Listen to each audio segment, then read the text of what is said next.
Selamat Natal, Shalom. Tuhan memberkati kita, dan berkat kedua kita akan terima pagi hari ini dengan tema tidak ada Natal. Ya, tapi kalau di tema saya itu pakai tanda tanya. Ya. Tidak ada Natal? Jawabnya ada. Nah, Bapak Ibu Saudaraku, jika tidak ada Natal, itu berarti tidak pernah terjadi Yesus mewujud dalam satu pribadi. Dalam wujud sebagai bayi Natal yang kudus, tanpa dosa. Itu berarti bahwa tidak ada peristiwa yang kita rayakan. Tapi kita bersyukur bahwa ada Natal. Peristiwa yang dikerjakan bukan dengan pekerjaan manusia. Jadi Natal adalah satu pekerjaan yang dirancang oleh Allah melalui pekerjaan Roh-Nya yang kudus. Alkitab kita mencatat di dalam Lukas pasal 1 ayat 35. Boleh ditampilkan di full screen. Dikatakan di sana, jawab malaikat itu kepada Maria, Roh Kudus akan turun atasmu, dan kuasa Allah yang Maha Tinggi akan menaungi engkau. Sebab itu anak yang akan kau lahirkan itu akan disebut kudus, anak Allah. Jadi sepanjang pekerjaan yang dikerjakan oleh Allah dalam peristiwa tentang Natal, itu tidak bisa dipisahkan dari pekerjaan Roh Allah yang kudus. Itu berarti kalau kita berbicara tentang kelahiran Yesus, maka kita bicara tentang bagaimana pekerjaan Roh Allah yang kudus bekerja di atas Maria. Bekerja di atas daripada orang-orang yang dipersiapkan di dalam persiapan Natal. Dan Sang Putra Natal, yaitu Yesus Kristus, adalah Allah yang menjelma. Ada dua istilah yang sangat bertabrakan, yang seringkali disalahpahami tentang Yesus yang menjelma menjadi manusia. Yaitu istilah inkarnasi dengan reinkarnasi. Allah tidak berreinkarnasi, tapi Allah berinkarnasi. Inkarnatio, artinya dia mewujud, dia menyata, dia lebih jelas kepada kita. Allah yang jauh, Allah yang transenden, Allah yang tak kelihatan, dia menjadi Allah yang imanen, diam di dalam kita, tinggal di dalam kita. Dia bukan di luar kita, tapi ada bersama dengan kita. Yang disebut di dalam peristiwa Natal adalah Immanuel, Allah beserta dengan kita. Nah, Bapak Ibu Saudaraku yang dikasihi oleh Tuhan, karena ada Natal, maka itu berarti berbicara tentang satu pribadi. Natal bukan tradisi dari sebuah kekafiran. Natal selalu menunjuk kepada pribadi dari Yesus. Karena Natal tidak dapat dipisahkan dari Yesus Kristus. Nah, itulah sebabnya ada gelar-gelar yang dikatakan dan disampaikan dan disingkapkan oleh Alkitab kepada kita. Dan pagi hari ini saya akan berbicara tentang 5 gelar penyebutan tentang Yesus yang kita rayakan sebagai satu perayaan sentralistik yang menjadikan pribadi Yesus harus menjadi sentral, harus menjadi pusat dari seluruh kegiatan, upacara, perayaan di setiap Natal. Jika kita kemudian menjadi salah atau tidak lagi terkonsentrasi kepada Kristus, maka sesungguhnya perayaan Natal tidak mempunyai arti, tidak mempunyai makna, dan tidak mempunyai kedalaman dari pemaknaan secara sesungguhnya. Karena itu pagi hari ini saya akan mengajak kita untuk melihat bagaimana Yesus yang ada, nyata bagi kita, sebagai Natal yang kita rayakan sesungguhnya, itu mempunyai gelar-gelar yang luar biasa. Itu membuat kita melihat Yesus bukan dalam perspektif sebagai hanya pribadi manusia saja, tapi melihat bagaimana karyanya dan kehadirannya di tengah-tengah dunia ini, khususnya 2000 tahun yang lalu peristiwanya. Nah, saudara, mari kita lihat Matius pasal 1 ayat 16. Dan saya minta untuk di full screen ditampilkan. Matius pasalnya yang pertama ayat 16. Dikatakan di sana, Yakub memperanakan Yusuf suami Maria yang melahirkan Yesus yang disebut Kristus. Nah, gelar pertama dari Yesus yang kita rayakan adalah dicantumkan di dalam kisah di Matius pasal 1 ayat 16 tentang siapa Yesus. Nah, saudara, kata yang pertama atau gelar yang pertama adalah Yesus. Nah, istilah Yesus itu berasal dari bahasa Ibrani yaitu Yesua atau Yehosua yang berarti Tuhan menyelamatkan. Saudara, itu berarti menunjuk kepada Yesus adalah juru selamat atau penyelamat atau pribadi yang tidak ada alternatif penyelamatan untuk solusi masalah manusia. Itu berarti Natal adalah sebuah sentral penyelamatan yang tidak bisa di sekitarnya manusia harus ada.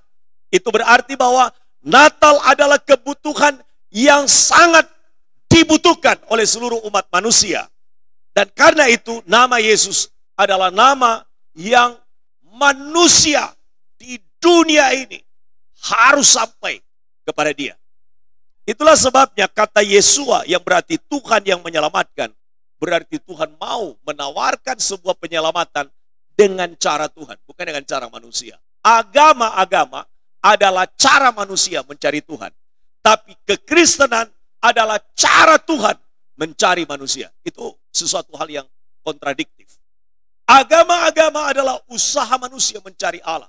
Tetapi Natal atau peristiwa di dalam peristiwa Natal adalah Allah mencari manusia. Dan itu sesuatu hal yang akan bisa dan mungkin. Sebab manusia tidak mungkin mencari Allah. Artinya pencarian terhadap Allah itu dibatasi oleh karena manusia adalah manusia berdosa.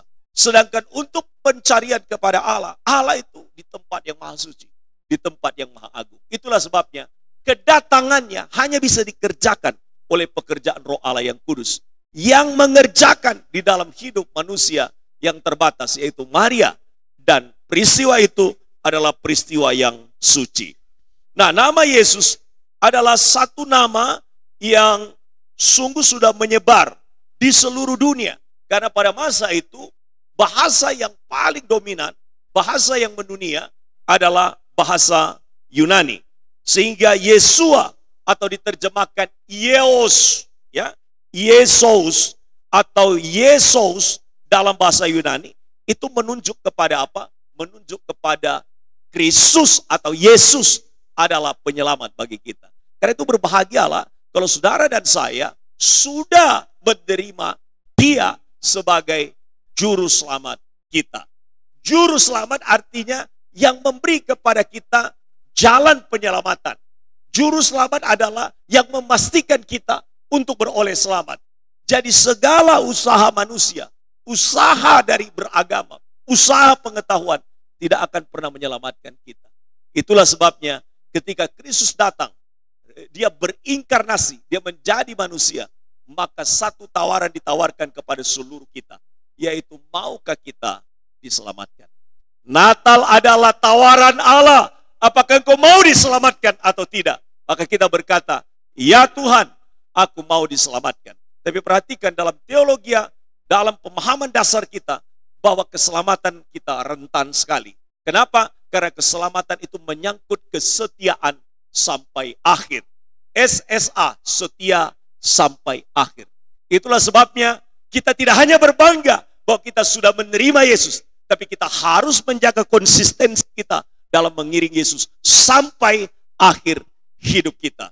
Saudara, hari ini saya dikejutkan dengan meninggalnya salah satu teman kami, salah satu pendeta emeritus kami, dan memang dia berencana untuk operasi supaya keadaannya lebih baik. Tapi ternyata jantungnya tidak kuat untuk melewati proses untuk operasi yang ada. Saya tertidur tadi pagi baru terbangun, pukul 1 saya sebenarnya sudah dihubungi dari pimpinan yayasan, tetapi kemudian baru pagi saya baru sadar dan meninggal. Dan saudara-saudara, kadang-kadang niatan kita untuk menyelamatkan diri kita itu adalah usaha baik, tetapi seluruh hidup kita sebenarnya ada di dalam otoritas dan kekuasaan daripada tangan Tuhan yang sempurna, yaitu Tuhan sendiri. Karena itu setiap saat, setiap waktu kita harus berada di dalam tangan juru selamat kita. Jangan pernah keluar dari dalam tangannya. Karena ketika kita keluar dari dalam tangannya, penyelamatan itu jauh dari kehidupan kita. Maka Natal adalah sebuah tawaran keselamatan. Tapi Natal juga berbicara tentang konsistensi kita di dalam mengiring dia sampai akhir. Saudara yang dikasihi oleh Tuhan. Bagian yang kedua adalah, sebelum masuk bagian yang kedua, hal tentang Yesus Juru Selamat itu ditegaskan dalam Matius 1 ayat 21 dalam peristiwa Natal. Dikatakan, ia akan melahirkan anak laki-laki dan engkau akan menamakan dia Yesus karena dialah yang akan menyelamatkan umatnya dari dosa.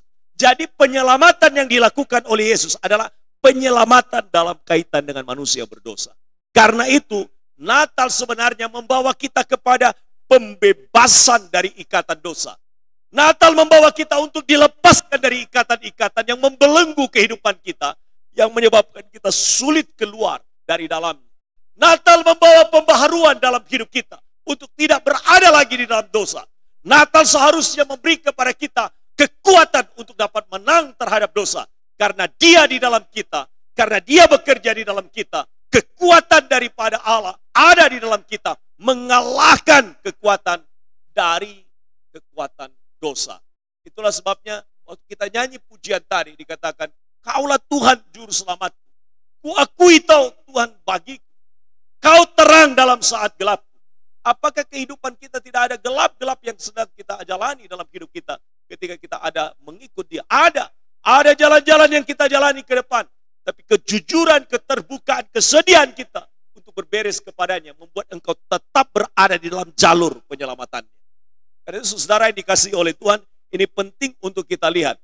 Bahwa kita tidak hanya sekedar merayakan Natal, bahwa Yesus adalah Juru Selamat. Tapi kita juga sedang berjalan secara konsisten di dalam jalan keselamatan, di mana kita tidak lagi berjalan di dalam jalan kegelapan, melainkan berjalan di dalam jalan terangnya yang ajaib. Saudara, yang kedua adalah kata Kristus. Kata Kristus, dari ayat yang sudah dibacakan tadi di dalam Matius, dikatakan bahwa Yakub memperanakan Yusuf, suami Maria, yang melahirkan Yesus yang disebut dengan Kristus. Gelar yang kedua adalah Kristus, yang di dalam bahasa Yunaninya memakai kata Kristos, yang berarti yang diurapi. Saudara, kata yang diurapi ini selalu dikaitkan dengan ada sesuatu upacara yang diupacarakan kepada seseorang, dan orang itu mendapatkan sebuah sebuah jabatan atau sebuah tanggung jawab secara khusus.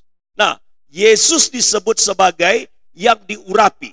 Nah, istilah ini pertama kali itu digunakan oleh orang percaya yang percaya kepada Yesus, yang menyebut dia sebagai Mesias yang dijanjikan oleh Allah dalam kitab suci. Nah, saudara, penggunaan istilah ini kemudian menyebar menjadi sebuah gelar yang dipakai di dalam ajaran kekristenan. Artinya apa? Bahwa Yesus bukan diurapi oleh siapa-siapa. Yesus juga bukan berada di bawah sebuah otoritas diurapi oleh satu pribadi. Tapi bicara tentang Yesus yang diurapi adalah dia adalah pribadi yang mendapatkan sebuah kelayakan atau yang pantas untuk juga memberi kepada kita pengurapan sebagai orang-orang yang percaya kepadanya. Artinya semua otoritas itu ada pada Yesus. Otoritas pengurapan itu ada pada Yesus. Saya akan berada di Makassar sekitar tanggal 6 sampai dengan tanggal 12 dalam pelayanan untuk mentabiskan beberapa pendeta dan juga meresmikan gereja. Nah, saudara, saya kemudian diberitahu bahwa ada 3 orang pendeta pendamping, ada 2 orang pendeta pendamping, dan ada 1 pendeta muda. Lalu saya tanya, apakah mereka memenuhi kriteria untuk itu? Karena ada syarat-syarat yang harus dipenuhi di dalamnya. Karena seharusnya pengajuan itu sudah disampaikan sebelumnya. Lalu saya sampaikan kepada mereka, ada aturan yang mengatur. Tidak semua orang bisa ditabiskan. Karena memang ada aturan yang mengatur juga bahwa mereka-mereka yang sudah mengabdikan diri sekian lama dan punya basic teologi, dan mereka adalah orang yang telah menjadi pekerja lokal, itu bisa diajukan untuk ditabiskan. Lalu pendeta seniornya sampaikan begini, mereka layak. Saya bilang layaknya ada syaratnya.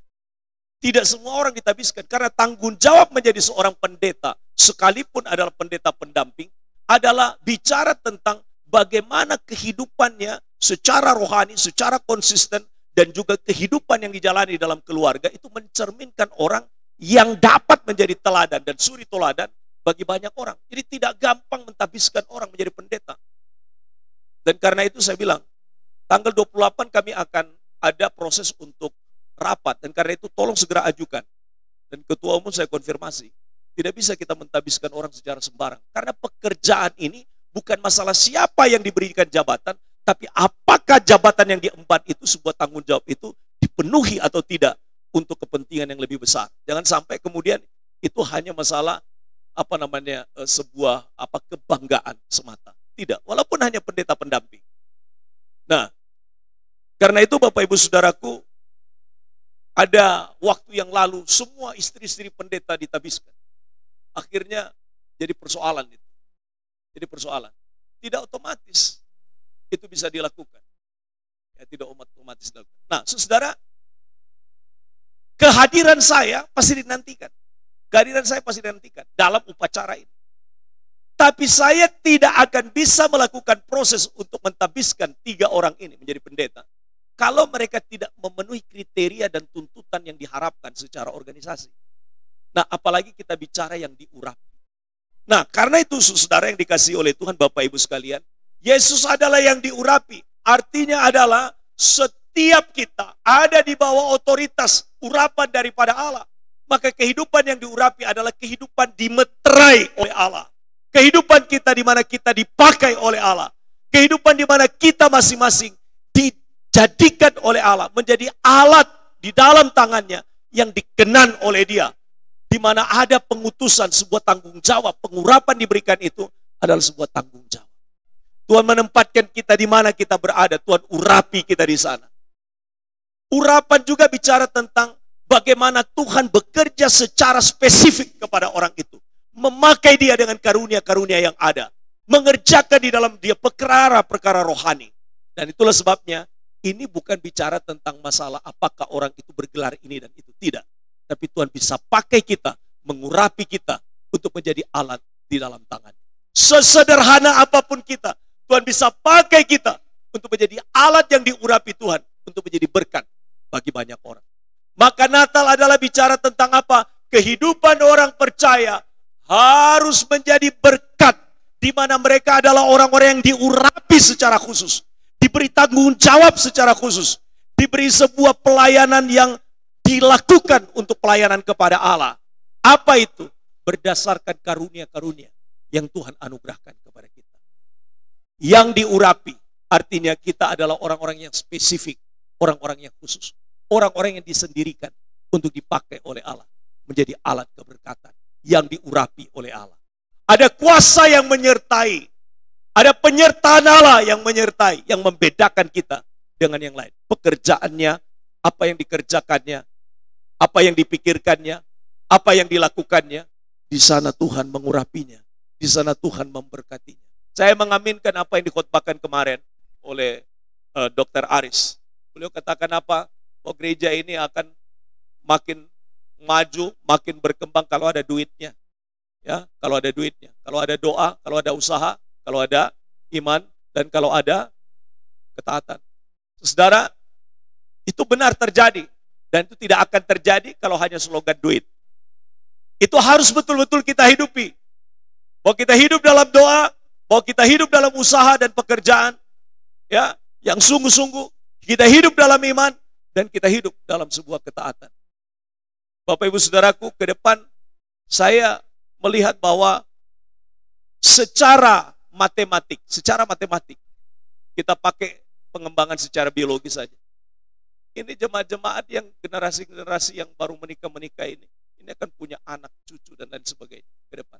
Maka gereja ini pasti ke depannya itu juga akan mengalami kemajuan. Tapi yang kedua, bukan hanya dari sisi itu, tapi juga ada pemberitaan Injil. Kita beritakan Injil, maka ada pertambahan dari jiwa.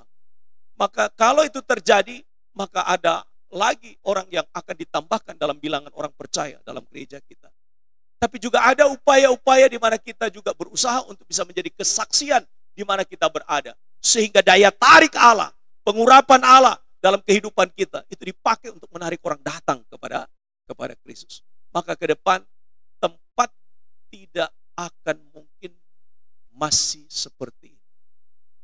Maka pengembangan pelayanan itu seiring dengan apa? Seiring dengan ketaatan kita untuk menjadi orang-orang yang diurapi oleh Allah, menjadi berkat bagi banyak orang di dalam kehidupan kita setiap hari. Natal membawa kita untuk minta secara khusus, Tuhan berikan saya pengurapan. Berikan saya pengurapan yang baru sebagai pengikut Kristus yang berbeda dari tahun-tahun sebelumnya. Sehingga kehidupanku betul-betul menjadi alat di dalam tanganmu yang diurapi secara khusus, diurapi secara spesifik oleh Allah.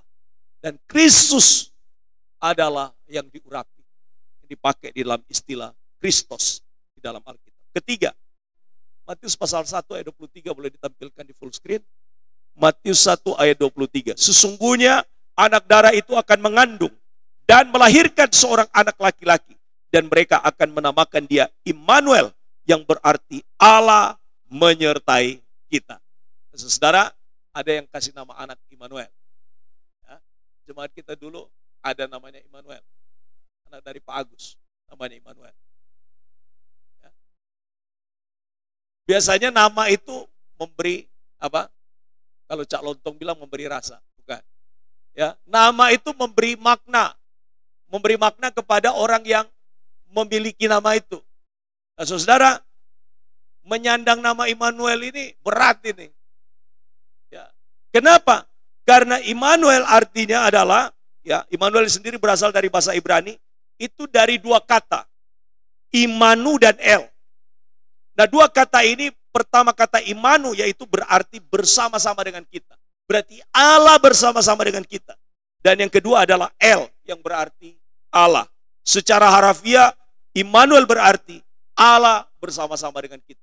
Masa orang yang disertai oleh Allah kehidupannya amburadul? Kan gak mungkin. Maka kalau punya nama Immanuel jangan sembarangan ini. Ya, jangan sembarangan. Yang punya nama-nama Alkitab ini jangan sembarangan. Karena nama-nama Alkitab itu diangkat jangan sampai merusak namanya Tuhan. Ya, maka salah satu proses penginjilan yang dilakukan di satu daerah, mereka kemudian tolak, tidak mau jadi pengikut Yesus. Kenapa? Mereka bilang begini, dari kampung kami, dari tempat kami tidak ada nama-nama yang seperti Matius, Markus, Lukas, Yohanes di penjara. Kami nantikan dulu kalau ada orang Kristen yang masih ada di penjara, kami tidak akan masuk jadi Kristen. Kenapa? Agama di mana orang-orang di dalamnya mestinya diperbaiki, mestinya tambah baik. Kok justru malah banyak di penjara daripada kami-kami yang dianggap adalah sebagai orang yang tidak bertuhan. Jadi tidak selalu kadang-kadang berbanding lurus. Tidak selalu kadang-kadang berbanding lurus antara kita beragama dengan kelakuan hidup. Kadang-kadang nama akhirnya menjadi penghalang bagi orang untuk datang kepada Kristus. Lebih baik jangan pakai nama Kristen daripada kemudian merusak kesaksian daripada Kristen. Ya kan? Lebih baik nama Paijo, kemudian Samin, apalagi nama-nama yang umum daripada pakai nama Yehezkiel, apalagi Yesua, apalagi Immanuel, Matius, Markus, Lukas, Yohanes, tapi banyak bikin masalah. Nah, ini repot. Nah, saudara yang dikasihi oleh Tuhan, Immanuel berarti Allah menyertai kita. Berarti kalau Immanuel berbicara tentang Yesus, Allah yang menyertai kita. Saudara, apa yang perlu kita takutkan dalam menjalani hidup? Kalau Allah yang dari surga itu datang bersama dengan kita, menyertai kita, Dia bersama-sama dengan kita. Apa yang engkau takutkan? Apa yang engkau khawatirkan? Apa yang kita ragukan? Kalau Dia bersama-sama dengan kita. Apa yang kita takutkan? Tidak ada mestinya. Kita bersama dengan wali kota aja sudah senang. Ya kan? Bersama dengan gubernur apalagi. Ini teman-teman saya posting-posting ini. Banyak posting-posting. Bersama dengan Pak Dek Karwo, bersama dengan Kofifa. Ya. Kita paling senang kan mengabadikan diri bersama dengan orang-orang hebat. Tapi saya mau katakan, yang tiap hari bersama dengan kita adalah Allah yang hebat. Allah Immanuel yang menyertai kita. Seharusnya itu yang membuat kita bangga menjalani hari-hari hidup kita. Karena Allah Immanuel, Allah pemilik alam semesta, Allah yang adalah penyelamat itu, Allah yang diurapi itu, Dia bersama dengan kita, menyertai kita. Maka kalau Dia menyertai kita, tidak usah takut kita. Ya kan? Tidak usah takut kita. Menjalani tahun-tahun ke depan, tahun-tahun politik, tahun-tahun yang barangkali ke depan orang prediksi begini dan begitu. Saya mau katakan satu hal, saya baca dari dulu semua tafsir-tafsir, Semua nubuat-nubuat tentang apa yang terjadi di hari esok. Bahkan prediksi-prediksi. Semua tahun yang kita jalani itu asalkan bersama dengan Tuhan, happy kita. Enjoy kita. Orang prediksi begini, begitu, dan lain sebagainya. Jangan percaya. Karena kalau Tuhan bersama dengan kita, situasi sesulit apapun, situasi menakutkan apapun, sudah kita bisa jalani. Banyak prediksi-prediksi orang kan. Tapi kita bisa lewati setiap hari itu sudah bersyukur. Kita itu sudah bersyukur. Bersyukur kepada Tuhan. Lihat orang bilang resesi di mana-mana. Negara-negara akan bangkrut. Negara-negara masih ada. Prediksi-prediksi seperti itu sering menguasai pikiran kita. Sering kadang-kadang mempengaruhi cara berpikir kita menjalani hidup. Bisa mau katakan, kalau Allah ada beserta dengan kita. Lihat, perkara terbesar saja. Dia atasi dengan datang dari surga mengatasi persoalan. Teratasi. Apa masalah yang tidak teratasi oleh manusia? Adalah masalah dosa. Lah kalau masalah yang tidak dapat diatasi oleh manusia saja sedemikian rumitnya, tidak bisa diatasi oleh manusia dan Tuhan atasi, apalagi persoalan-persoalan kita. Persoalan ekonomi, persoalan masa depan anak, persoalan masalah keluarga, persoalan pengembangan gereja, persoalan masalah kebutuhan hari-hari, persoalan masalah apa yang akan kita makan besok. Saudara, ingat baik-baik. Persoalan yang terbesar saja sudah diselesaikan. Dan itu sebabnya Allah yang bersama dengan kita. Harusnya itu yang kita andalkan. Ya. Amin ya. Amin. Ini generasi ke depan harus ditantang. Belakang ini ada 9,5 belum dibangun. Di sebelah ini ada 0,9 dijual. Di belakang ada 2000 meter. Nah itu. Tapi yang saya mau katakan, itu kita ini harus diperkuat dari dalam. Kalau soal Tuhan memberkati itu jalannya ada. Yang penting itu loh, kita sadar enggak bahwa ada penyertaan Allah yang bersama dengan kita. Dan dia mengerjakan pertolongannya dengan kebersamaannya dengan kita dimulai dari diri kita. Maka kecemasan, ketakutan, kekhawatiran, segala macam hal yang mestinya itu kita harus sadari. Kalau ia bersama dengan kita, kekhawatiran menyingkir dari hidup kita. Ketakutan menyingkir dari hidup kita. Segala hal yang menjadi hal-hal yang membuat kita menjadi cemas, menyingkir dari hidup kita. Kenapa? Karena dia yang bekerja itu sudah membuktikan kepada kita. Persoalan-persoalan terbesar dari manusia saja teratasi. Maka setiap orang yang berkata, Immanuel, Allah yang berserta dengan kita. Maka kita katakan juga setiap hari, Tuhan, Allah Immanuel, ada besertaku. Allah Immanuel, ada bersamaku. Ya, ada bersamaku. Nah, yang terakhir Bapak Ibu. Matius pasal 2 ayat 2. Matius pasal 2 ayat 2. Dan bertanya-tanya di manakah dia raja orang Yahudi yang baru dilahirkan itu. Kami telah melihat bintangnya di timur dan kami datang untuk menyembah dia. Ya, Yesus di bagian ini, bagian terakhir ini adalah berbicara tentang Yesus sebagai raja. Raja bicara tentang kekuasaan. Raja bicara tentang otoritas. Raja bicara tentang pengaruh. Raja bicara tentang apa? Bicara tentang bahwa dia mempunyai sebuah kedaulatan penuh. Dan dia adalah Allah yang meraja dalam hidup kita. Maka posisi kita menempatkan diri sebagai apa? Bukan hanya bicara, saya anak raja, Tuhan raja kita. Tapi kita bicara tentang apa? Kita bicara tentang bagaimana kita menempatkan diri sebagai orang-orang yang ada di bawah arahan, di bawah tuntunan, di bawah otoritas daripada Tuhan. Maka orang-orang yang ada di bawah dari otoritas raja kita, yaitu Yesus Kristus. Maka kita ini adalah orang-orang yang apa? Orang-orang yang patuh, orang-orang yang taat, orang-orang yang mau diarahkan, orang-orang yang mau apa? Orang-orang yang mau dibentuk dan dibimbing oleh Allah. Dia raja. Kita taat kepada otoritasnya. Apa yang menjadi perintahnya, apa yang menjadi arahannya. Kita selalu katakan, Tuhan, kami siap. Karena Engkau adalah raja yang memerintah dalam hidup saya. Engkau adalah raja yang ada dan menuntun, memberi arah buat hidup saya. Karena itu Natal membawa kita untuk makin diarahkan oleh Tuhan. Natal membawa kita untuk makin apa? Makin tambah ketaatannya. kepada otoritas Allah. Sebab dia penguasa tunggal yang berotoritas atas hidup kita. Yang terakhir adalah Mesias. Matius pasal 2 ayat 4. Maka dikumpulkan semua imam kepala dan ahli Taurat bangsa Yahudi. Lalu dimintanya keterangan dari mereka di mana Mesias dilahirkan. Kata dalam bahasa Ibrani Mesiak itu berasal dari bahasa yang artinya adalah sama seperti yang pertama tadi, yang diurapi. Saudara, kembali lagi bahwa kehidupan kita sebagai orang-orang yang percaya kepada Tuhan, Tuhan mau kehidupan kita juga menjadi orang-orang yang ada di bawah dari pengurapan Allah.